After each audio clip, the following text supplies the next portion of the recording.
주님 감사합니다. 특별 새벽 기도회를 허락하시고 함께 하나님의 은혜 가운데 또 하나님의 뜻 가운데 2026년을 새 사람을 입은 자답게 살아가기를 소망합니다. 우리에게 지혜와 능력과 은혜를 주시며 특별히 우리가 이 땅을 어떻게 살아야 할지 우리의 비전과 또 하나님의 뜻을 분별하며 우리가 한 해를 힘있게 은혜 가운데 살기를 소망하여 특별 새벽 기도회를 주심을 감사합니다. 둘째 날 하나님 말씀 가운데 또 우리가 기도 가운데 하나님의 은혜에 힘입어 살아가는 매일매일의 삶이 되도록 함께하여 주옵소서. 날씨가 추운 가운데 또 미끄러운 가운데 다치지 않도록 오가는 길을 지켜주시며 잘 깨닫고 하나님의 뜻을 잘 기억하는 우리가 되게 하여 주옵소서. 새벽마다 주님 앞에 나와 기도하며 은혜를 구하는 사랑하는 성도들 모두에게 하나님 은혜와 능력을 더하여 주옵소서. 예수님의 이름으로 기도합니다. 아멘. 찬송 94장 찬양 드리겠습니다. 94장 찬송입니다.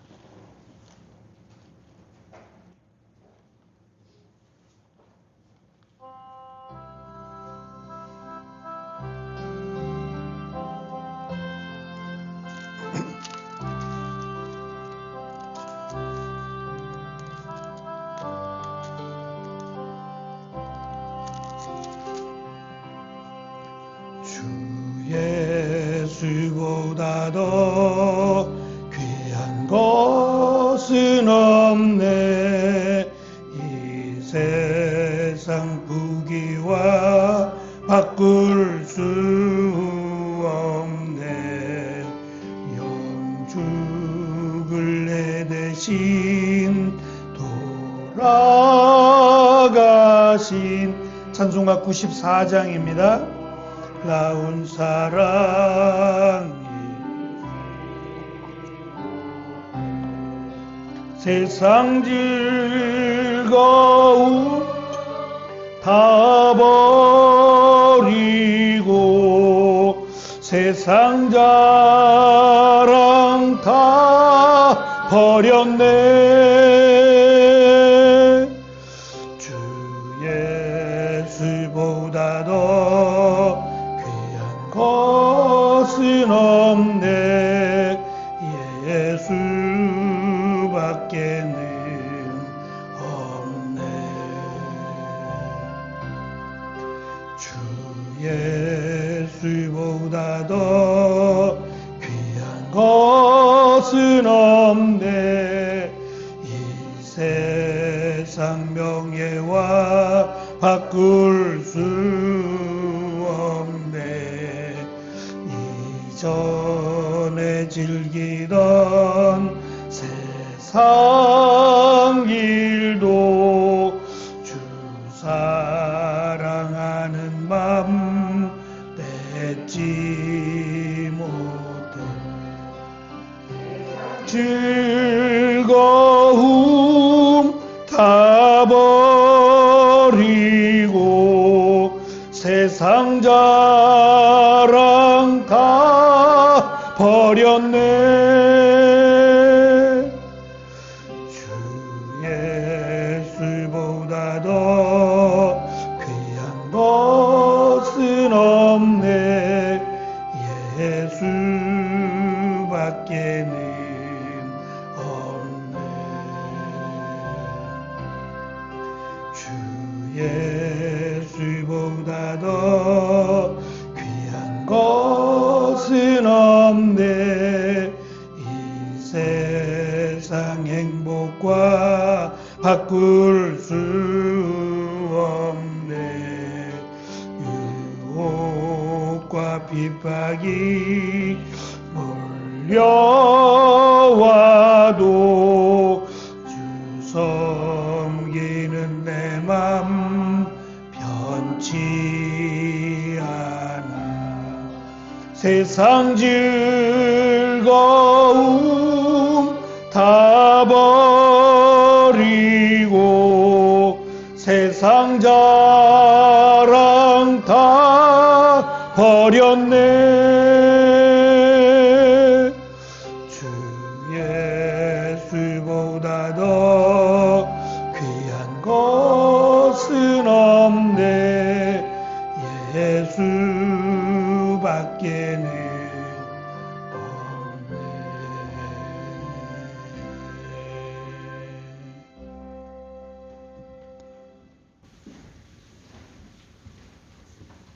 사랑과 은혜가 풍성하신 우리들의 아버지 하나님, 이 시간도 하나님 앞에 감사와 영광을 돌립니다. 아멘. 하나님께서 새해를 맞이하여 저희들에게 은혜 주시고자 특별 새벽 예배로 아버지 인도하여 주시는 아버지 하나님 감사합니다. 아멘.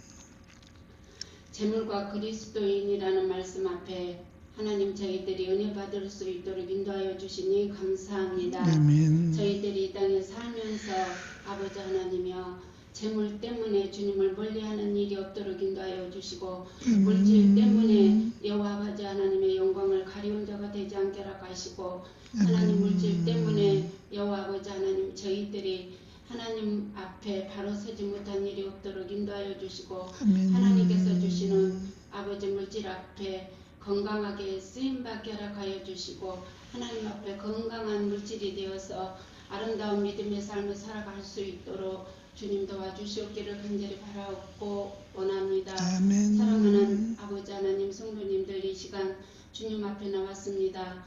마음에 소원하는 바도 있을 것이고 하나님 앞에 순종하는 마음으로 나오는 사랑하는 성도님들 계실 줄 압니다. 이 시간도 아버지 하나님 말씀을 들을 때 더욱더 깨달으며 은혜를 주시고 성령의 충만한 은혜를 허락하여 주셔서 아멘. 주님의 말씀이 우리의 삶의 지표가 되게 허락하시고 정말로 주 예수보다 그 어떤 것보다 바꿀 수 없는 그 크신 은혜를 받을 수 있도록 인도하여 주시고 이 땅에 살아갈 동안에 물질의 노예가 아닌 물질을 다스릴 수 있는 능력을 허락하여 주시옵기를 간절히 바라옵곤 합니다. 아멘. 이 땅에 산 동안에 물질 때문에 눈물 나는 일을 허락하시고 물질 때문에 아버지 힘들고 괴로운 일 없도록 인도하여 주시고 우리의 삶의 일상의 삶을 축복하여 주셔서 아버지 물질에 아버지 하나님의 자유함을 얻을 수 있는 복 또한 허락하여 주옵소서. 아멘. 오늘 하루도 하나님 건강 주시고 오늘 하루도 하나님 앞에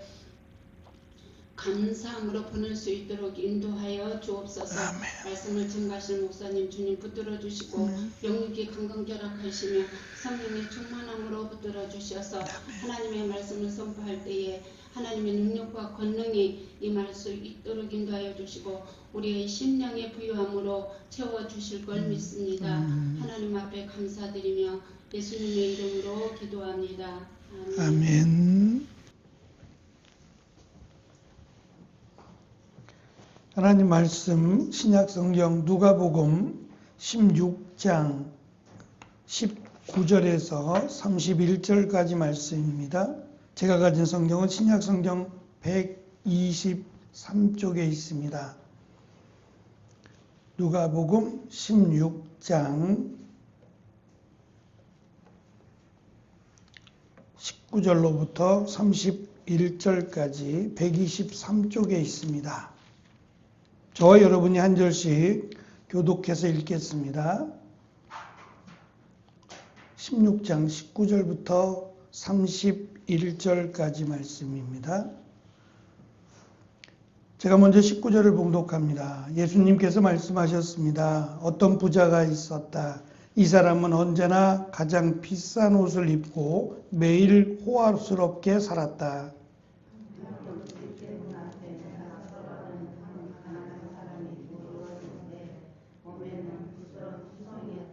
그가 부자의 식탁에서 떨어지는 부스러기로 줄인 배를 채우기를 원했다. 심지어 개들이 와서 그의 부스럼을 핥았다.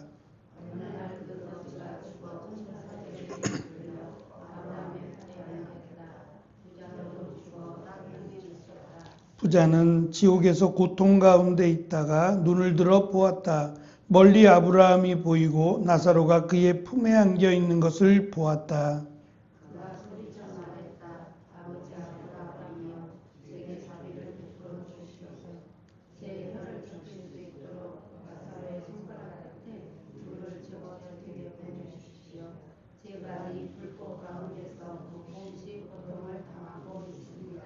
그러나 아브라함은 말했다. 얘야, 내가 살아있을 때에 좋은 것을 마음껏 누렸고 나사로는 온갖 나쁜 것을 겪은 것을 기억하여라. 이제 나사로는 여기서 위로를 받고 너는 고통을 받는다.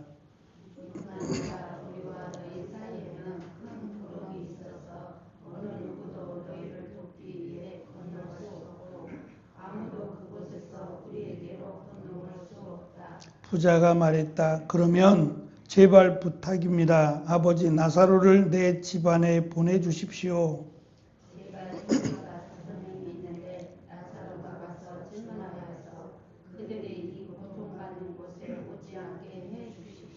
아브라함이 대답했다. 그들에게는 모세와 예언자들이 있다. 그들은 그 소리를 들어야 한다.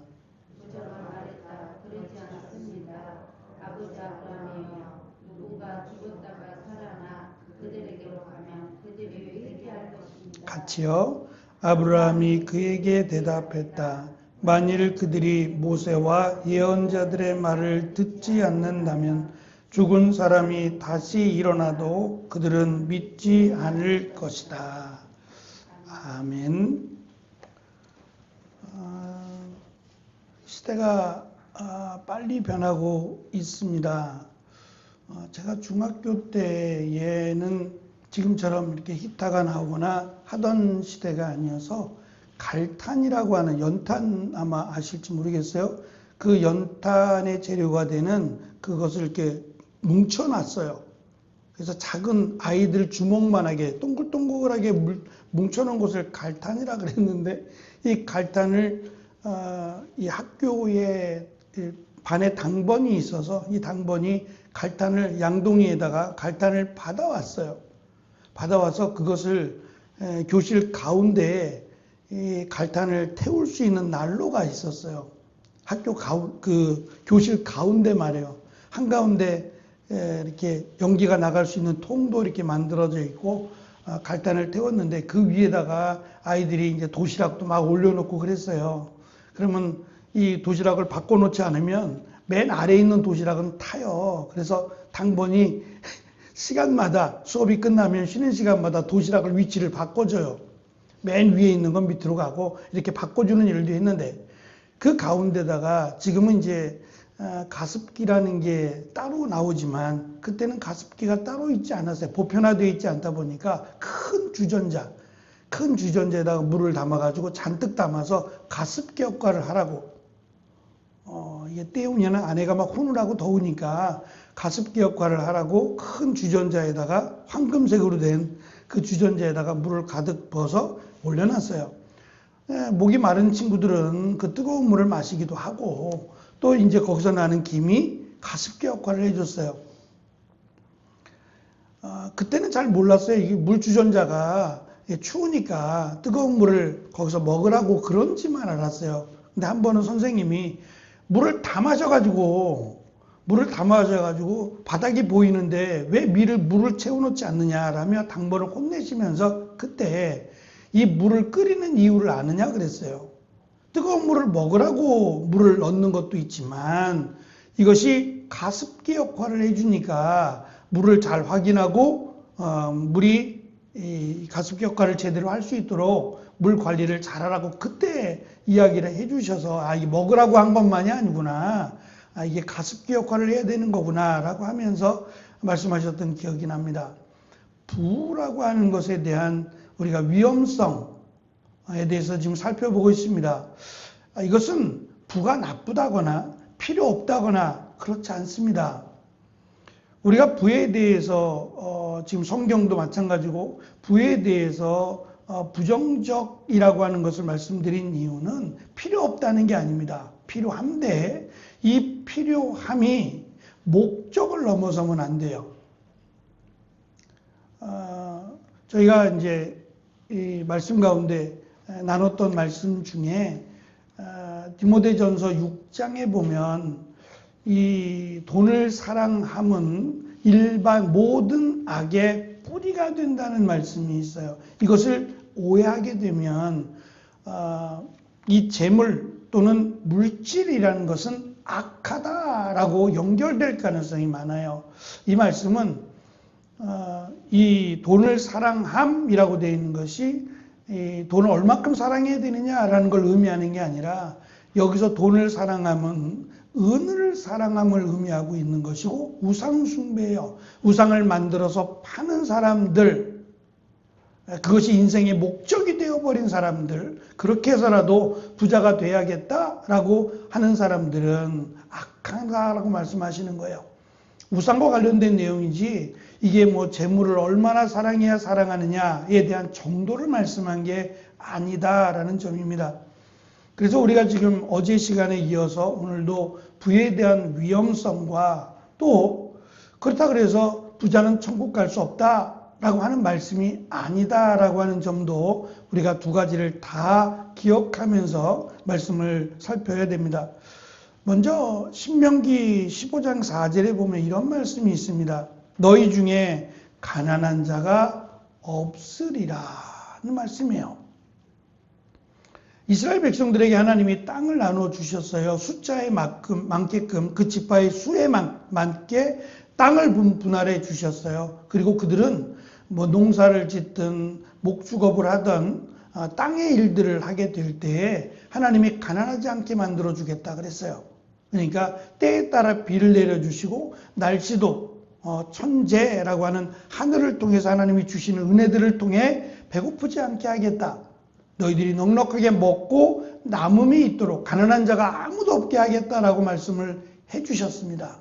그것이 하나님의 뜻이에요. 가난한 자가 없게 하겠다라고 하는 것이 하나님의 뜻인데 문제는 인간이 타락하고 욕심을 부리고 질서가 깨짐으로 탐욕이라고 하는 것이 늘어나면서 이제는 가난한 자가 생기게 됐어요.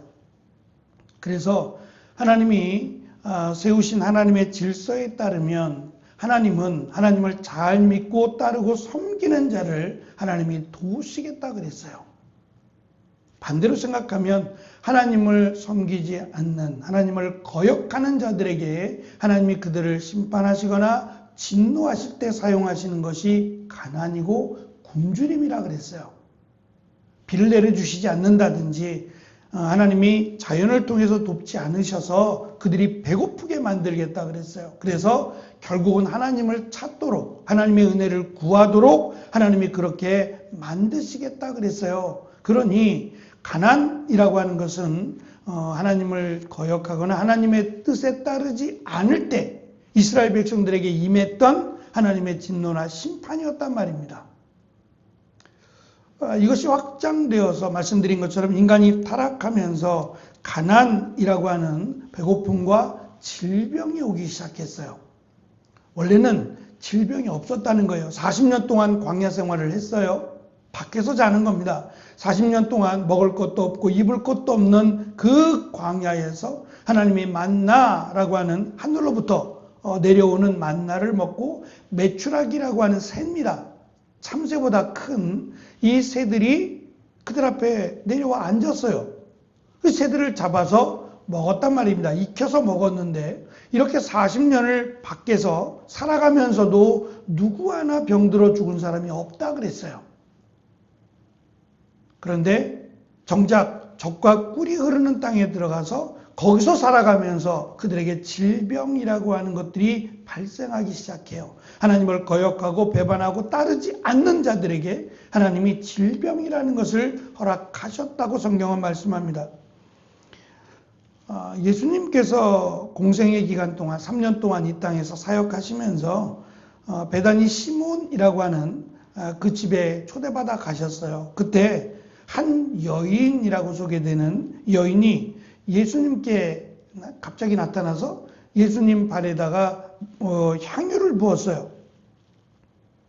그 냄새가 얼마나 진한지 냄새를 맡아보고 이것은 비싼 거다. 이것은 고급 향유다라고 사람들은 깨달았어요. 그리고 말합니다. 박수를 쳐주는 게 아니라 여인을 꾸짖었어요. 이게 300데나리온이나 된다라고 말을 했어요. 하루에 일당이 10만 원으로 계산하면 300데나리온이면 3천만 원이에요. 적은 돈이 아니죠. 1년 동안 열심히 일해도 될까 말까한 이 엄청난 것을 이 여인이 어떻게 구했을까? 아마 빌려왔을 가능성이 많은데, 또는 자신이 결혼할 때 쓰려고 준비했던 것일 수도 있어요. 평생에 한 번 만질까 말까한 이 비싼 정말 소중한 향유를 예수님께 부었어요. 그런데 칭찬이 아니라 오히려 호되게 꾸짖으면서 이것을 가난한 자들에게 팔아서, 이것을 팔아서 가난한 자들에게 나눠주는 것이 더 좋지 않겠느냐, 예수님께 따져 묻기도 했어요. 그때 예수님께서 이 여인을 괴롭히지 마라 라고 하시면서 가난한 자들이 너희와 함께 있다, 가난한 자들은 항상 너희와 함께 있다라는 말씀을 하셨어요. 이 말은 가난을 방치하라는 포기가 아니라 세상에 이 가난한 자들이 발생하는 이 세상의 타락, 이 세상의 죄악 가운데서 너희들은 이들을 무시하거나 업신여기지 말고 도와줄 것을 힘쓰라는 말씀입니다. 우리가 부자라고 말하면 언제부턴가는 이 부자를 숫자로 정리를 하기 시작했어요. 그래서 뭐 5억을 가진 사람, 10억을 가진 사람, 아니 100억을 가진 사람이 부자야 라고 이 부자에 대한 정의를 숫자로 하기 시작했어요. 과거에는 억 그랬어요. 억 소리가 나면 부자라고 말을 했어요. 제가 청년 때에는 억 소리가 나면 부자라 그랬어요. 지금은 억 소리만 가지고는 부자라고 말할 수 없어요. 적어도 뭐 억 소리가 나야 어우 저 사람은 부자네 라고 하는 숫자로 부자를 평가하더라는 겁니다. 성경은 그렇게 말씀하지 않고 부자는 단순히 재산이 많은 사람이 아니라 물질을 통해 특권을 누리고 더 높은 수준의 소비를 인생의 목적으로 삼는 사람을 부자라고 말을 해요. 그러니까 부자라 그러면 돈이 많은 사람 이렇게 정의하는 게 아니라 부자는 세상의 권력을 탐하거나 이 권력으로 자신이 마음껏 자기 원하는 대로 살아가고자 하는 사람, 그리고 특별히 이 물질을 나누는 것이 아니라 물질을 소유하고자 창고나 곳간을 더 많이 쌓고자 혈안이 되어 있는 사람, 그를 부자라고 말했어요. 그래서 어리석은 자라고 부자를 연결해서 말씀하셨습니다. 성경은 부자를 찬양하기보다 비판의 대상으로 삼을 때가 훨씬 많습니다. 아브라함이나 욥 같은 경우가 예외는 돼요. 그러나 그가 부자가 되기 위하여 라고 말하지 않습니다. 하나님을 경외함으로 부자가 되었다고 말하지, 부자가 됨으로 하나님을 경외했다고 말하지 않아요. 오히려 욥기서가 강조해 주는 것은 아무것도 없어도, 내가 가진 것이 없어도 사람들에게 손가락질을 당해도 하나님을 경외할 수 있다라고 하는 것을 강조하고 있어요. 그러니 부자가 되는 것이 목적이 아니라 하나님을 경외하고 하나님의 말씀대로 살아가는 게 목적이 되는 것이 먼저고, 거기에 따라 하나님이 부자가 되기도 하실 수 있다라는 것을 기억해야 돼요. 그래서 부자가 먼저 되는 것이 아니라 우리의 목적은 먼저 하나님을 경외하고 하나님의 뜻을 따르는 자가 먼저여야 돼요. 그리고 그 다음에 말씀드린 것처럼 과거에는 직업이라고 하는 것이 똑같았어요. 농사를 짓거나 아니면 짐승을 키우거나. 우리 예전에 과거에도 그랬어요. 그러나 지금은 다변화되었어요. 일이 얼마나 많은지 몰라요. 이렇게 다양한 일들 속에서 어떤 사람은 지혜롭게 이 일들을 통해서 부자가 될 수도 있어요.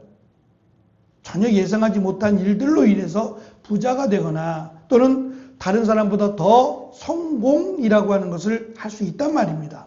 문제는 그것이 인생의 목적이 돼서는 안 된다는 거예요. 그러면 목적을 이루었으니까 라고 해서 더 이상의 목적이 생기지 않아요. 우리의 목적은 똑같습니다. 언제나 하나님을 경외하는 것, 하나님을 기쁘시게 하는 것이 인생의 목적이 돼야 가진 것이 적어도 또는 내가 몸이 불편해도 어떻게 하면 내가 하나님을 기쁘시게 할까를 생각할 것이고, 또는 여유가 있고 다른 사람보다 더 많은 것을 가졌어도 동일하게 내가 어떻게 하면 하나님을 기쁘시게 할까를 생각하며 살아가게 된다는 겁니다. 정직하게 벌어 부자가 되는 것이 복이다 라고 하는 청부로는 달콤하지만 매우 위험합니다. 성경은 불을 축적하며 내 분은 깨끗하다고 자부하는 것이 얼마나 어려운 일인지를 계속해서 강조해줘요. 특별히 오늘 우리가 읽은 말씀, 부자가 내가 얼마나 부자인 줄 알아? 라고 하며 날마다 잔치를 벌였어요. 보통 한 번 잔치를 열 때마다 드는 비용이 어마어마할 거예요. 상상도 할 수 없는, 가난한 자들은 1년에 한 번 아니면 평생에 한 번 할까 말까 한 그것을 매일같이 했다고 했으니 얼마나 부자겠어요? 더군다나 이 부자는 개를 키웠다 그랬어요. 개는 구약 성경에 의하면 부정한 짐승이에요. 그런데 왜 개를 키웠고 이 개를 키우도록 이스라엘이 허용을 했느냐는 거예요. 여기서의 개는 지금 우리가 애완견으로 키우는 그런 개들이 아니라 사실은 들개예요. 상당히 사납고 길들이기 어려운 들개들이에요. 근데 이 개들을 키운 이유는 부자가 내가 부자이기 때문에 생명의 위협을 느껴서 키우는 겁니다. 한 마리가 아니라 아마 여러 마리. 그래서 이 개들을 키우는 종들이 따로 있을 만큼. 그래서 이 개들을 온순하게 만드는 게 목적이 아니에요. 주인을 위협하는 사람들을 제거하기 위해서 키우는 게 목적이 되는. 그래서 자신의 부를 자랑하고 자신의 부를 지키려고 하는 것이 마치 인생인 것처럼 착각하는 사람이 등장합니다. 그는 매일같이 잔치할 돈은 있어도 가난한 자들에게 손을 내밀 것은 아무것도 없었어요. 많은 것을 요구하는 게 아니라 주인의 상에서 떨어지는 부스러기를 먹으려고 하는 그 가난한 사람, 그를 도와줄 마음이 없어요. 그러니까 그를 위해서 내 물질을 나누어 주는 것을 오히려 싫어했다는 말이에요. 개에게는 줄 수 있어도 개에게는 주지만 이 가난한 사람들에게는 아무것도 주고 싶어 하지 않은 완악한 부자가 등장을 합니다. 그런데 하나님의 질서, 하나님의 계획은 죽는다는 거예요. 차이가 있을 겁니다. 병들고 가난한 사람들은 일찍 죽을 가능성이 높고 부자인 이 사람은 조금 더 오래 살 가능성이 있어요. 좋은 것을 먹고 편안하게 사니까 훨씬 더 오래 살 가능성은 있지만 중요한 것은 둘 다 죽는다는 거예요. 그래서 죽는다라는 곳에서 가난한 자와 부자가 만나게 돼요. 둘 다 죽었습니다. 근데 예상한 것과는 달리 부자가 지옥을 가요. 부자니까가 아니라 부자가 왜 지옥에 갔는지는 설명하지 않아도 알 수 있어요.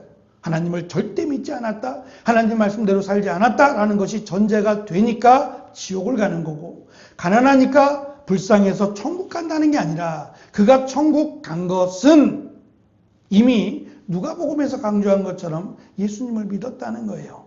아무것도 없고 병들고 가난하지만 예수님의 말씀을 들었고 예수님을 믿었다는 것이 전제로 됐을 때 천국에 가는 겁니다. 부자는 자기가 부자니까 천국 갈 줄 알았어요. 하나님의 축복이라고 생각했기 때문에 당연히 자기는 천국 갈 거야. 저 가난한 사람은 가난한 것이 하나님의 저주나 심판이니까 지옥 갈 거야 라고 생각을 했는데 막상 뚜껑을 열어보니 반대가 됐어요. 그래서 아브라함의 품에 있는 거지 나사로에게 내가 너무 힘들고 목이 마르니 나에게 와서 물을 좀 다오라고 이야기를 하며 명령합니다. 살아있을 때 종보다 못한 나사로였기에 죽은 다음에도 그렇게 생각했어요. 나사로야 이리 와. 이리 와가지고 나에게 물을 좀 다오라고 명령하듯이 나사로에게 당연히 그래도 되는 것처럼 명령하지만 아브라함이 안 된다고 말해요. 갈 수도 없고 올 수도 없다라고 말하니까 이 절망에 놓인 부자가 말합니다. 그러면 마지막 한 가지 부탁할 게 있습니다. 그것은 내 형제들, 이 땅에 살아있는 내 형제들이 나와 똑같은데 다 부자고 이렇게 살아가다가는 자기처럼 다 지옥에 올 것 같으니 저 아브라함의 품에 있는 저 나사로를 다시 잠깐 보내서 저에게 당신의 형제, 그 부자였던, 이름도 밝히지 않지만 그 부자였던 그가, 죽은 그가 당신의 형제들이죠. 그가 저를 보냈습니다. 이렇게 살지 마세요 라고 말하라고 보냈습니다 라고 한마디만 하게 해달라고, 당신들 이렇게 살다가는 지옥 갑니다 라고 말하도록 나사로를 잠시만 보내게 해달라고 요청을 합니다. 아브라함은 이렇게 말합니다. 갈 수도 없거니와 가도 듣지 않을 거라는 거예요. 이미 세상에서 모세와 예언자들, 선지자들도 이 말을 한다는 거예요. 너희들 부 때문에, 부자이기 때문에, 돈을 모으고 쌓으려는 것 때문에 지옥 간다. 너희들이 하나님 말씀대로 그리스도인으로서 하나님을 잘 믿는 사람들로서의 부자가 아니라 부자가 목적이 되어 살아가면 지옥 갈 거다라고 말을 하고 있다는 겁니다. 근데 그 말을 듣지 않는데 나사로가 간다고 듣겠느냐라고 가르쳐 주셨어요. 부자가 가져오는 영적 치명 다 네 가지가 있는데, 첫째는 영적으로 깨어있지 못하게 만든다는 것이고, 두 번째 가짜 안전보장과 근심이 사라지지 않는다는 거예요. 돈이 많아서 오히려 더 근심한다는 것이고, 또는 무관심한다는 겁니다. 다른 사람을 돌아볼 여유가 있음에도 돌아보지 않는다는 것이고, 하나님의 자리를 차지한다는 겁니다. 그래서 그들은 하나님은 죽음 이후에나 문제를 처리해 주는 분으로 믿게 된다라는 위험성을 이야기합니다. 그러면 말씀드린 것처럼 어떠한 부자가 되어야 되느냐, 이 말씀을 우리가 잘 살펴보면 부자가 되는 것이 목적이 아니라 하나님의 뜻에 따라 사는 것이 목적이 될 때 그 부자는 부자로서의 의미와 가치가 있다는 거예요. 예를 들면 가난한 사람은 가난한 사람대로 하나님을 기쁘시게 할 수 있다 그랬습니다. 그러면 그 영역이 훨씬 더 넓어질 거예요. 부자니까, 가진 것이 많으니까 내가 하나님을 기쁘시게 할 만한 것들이 훨씬 더 많아질 거라는 거예요. 그것을 인생의 목적으로 두고 살아야 의미 있는 부자, 하나님의 나라에 들어갈 수 있는 부자가 될 수 있다는 겁니다. 특별히 예수님께서 이렇게 말씀하셨어요. 무엇을 먹을까? 무엇을 마실까? 무엇을 입을까를 염려하지 마라. 세상 사람들은 그것에 관심을 두고 그것의 마음을 빼앗긴 채 살아간다는 거예요. 무엇을 입어야 내가 부자라는 걸 알려줄 수 있을까? 무엇을 먹어야 사람들이 나를 저 사람은 저런 것도 먹네, 부자네 라고 부러워할까? 여기에 관심을 두고 살아간다는 거예요. 예수님은 이렇게 말씀하십니다. 이것은 이방 사람들이나 하는 것이다. 너희는 먼저 그의 나라와 그의 의를 구하라고요. 들에 피는 백합화를 봐라. 얼마나 아름다우냐. 또 공중에 나는 새를 봐라. 저들이 얼마나 자유롭게 보이느냐. 그러나 저들이 날아다니고 이 들에 피는 꽃들이 피었다 지고 아름답게 피는 것은 하나님이 허락해야 되는 거다. 하물며 너희 일까 보냐. 너희의 먹고 사는 것 하나님이 책임지시고 도울 것이다. 수고하며 열심히 땀 흘려 일하면 하나님은 너희에게 먹고 사는 문제 해결해 줄 것이다. 열심히 게으르게 하지 말고 열심히 살아라 라고 말씀하셨어요.